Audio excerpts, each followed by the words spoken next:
Good morning, students. In chemistry chapter 4, the next topic we are going to study is valency. In our last class we have studied the Bohr and Bury scheme about the electron distribution, and from there we know that outermost shell of an atom can accommodate a maximum of 8 electrons. Okay, now what is valency? Valency can be defined as the combining capacity of the atoms of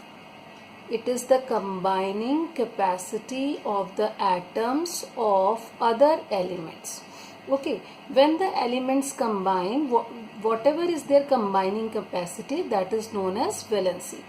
That is their tendency to react and form molecules. Okay, when elements they react and they form molecule, their tendency to combine with each other is known as valency. Okay, and they can form molecules with atom of the same element or with atoms of different elements. So I am explaining it further. This was the definition of valency. Now it is explained as an attempt to attain a fully filled outermost shell. What does it mean? That each atom, every atom, it has a tendency that it wants to attain a fully filled outermost shell. Fully filled means it should be complete with 8 electrons. We know that in outermost shell maximum electrons can accommodate, that is 8. So to attain a fully filled outermost shell means to attain 8 electrons in their outermost shell. So each element has this tendency. Okay, to achieve this tendency, what do? An outermost shell which had 8 electrons was said to possess an octet. This tendency of attaining 8 electrons in their outermost shell is known as octet. Octet means fulfill of outermost shell with 8 electrons. Octa means 8. Okay, when the outermost shell is filled with 8 electron, it means that element has achieved an octet, or we can say its octet is complete. Now, atoms would so react so as to achieve an octet in the outermost shell. So different atoms will react, and why do they react? They want to achieve an octet, means 8 electrons in their outermost shell. Okay, so how do they do this? For this, either they have to share electrons, or they will gain electrons, or they will lose electron. So how will we find out that they will lose electron, gain electron or share electron? By writing their electronic configuration or electron distribution, which we have learnt in Bohr and Bury scheme. Okay, and then we will find out that to complete the octet of electrons, they will lose electron or gain electron or share electron. So to explain it in a better way, I am explaining here some example. For example, let's take the example of lithium. Okay, what is its electronic configuration? Kl. In K there are 2 electrons and in L 1. Why? Because total number of electrons are 3. Now we have to see its outermost shell. Okay, so how many electrons are there in outermost shell? 1. Okay, so to attain a fully filled outermost shell, that is first shell, K shell can have maximum of 2 electrons only. So it is fully filled. So to attain a fully filled outermost shell, it can lose 1 electron. Okay, so it will lose 1 electron. So when it will lose 1 electron, its outermost shell will be fully filled. Okay, so for that he has lost 1 electron. So its valency will be 1. Okay, see the other example, that is sodium. Sodium atomic number 11, or total number of electrons are 11. So what will be the electronic configuration? 2, 8, 1.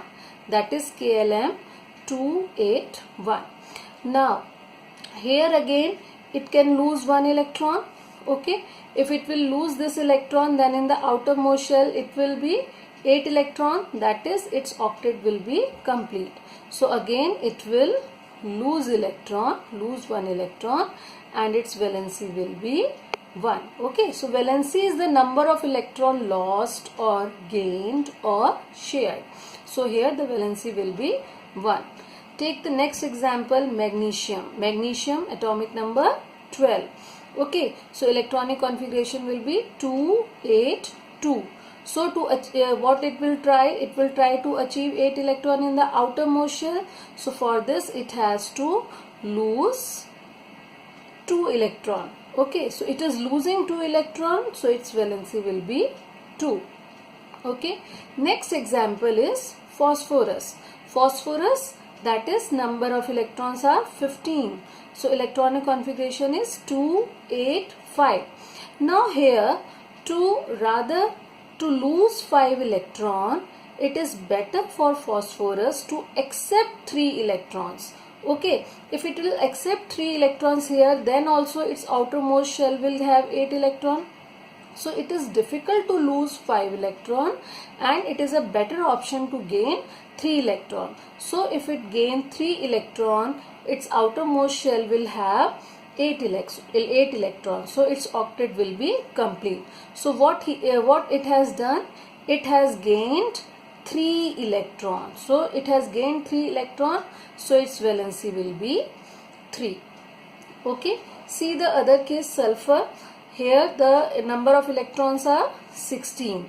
Okay. So the electronic configuration is 2, 8, 6. It is also the same case.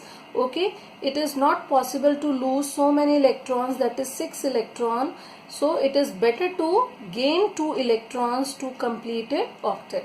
Okay, so it is gaining 2 electron to complete it octet. It will gain 2 electron. So its valency will be 2. Same in the case with chlorine, that is 17. 2, 8, 7. So it's better to accept or gain 1 electron to fulfill its outermost shell, that is to complete it octet. So it will gain 1 electron. So its valency will be 1. Okay, so what do we conclude? We conclude is that valency is basically it is the combining capacity of an element. Okay, how combining capacity? That is, they want to always achieve an octet, that is outermost shell should have 8 electrons. For that they will lose electron or they will gain electron. So how many electron they will lose or how many electron they will gain, that will be called its valency. Okay, so this is the concept of valency, that is the combining capacity of an atom. Thank you.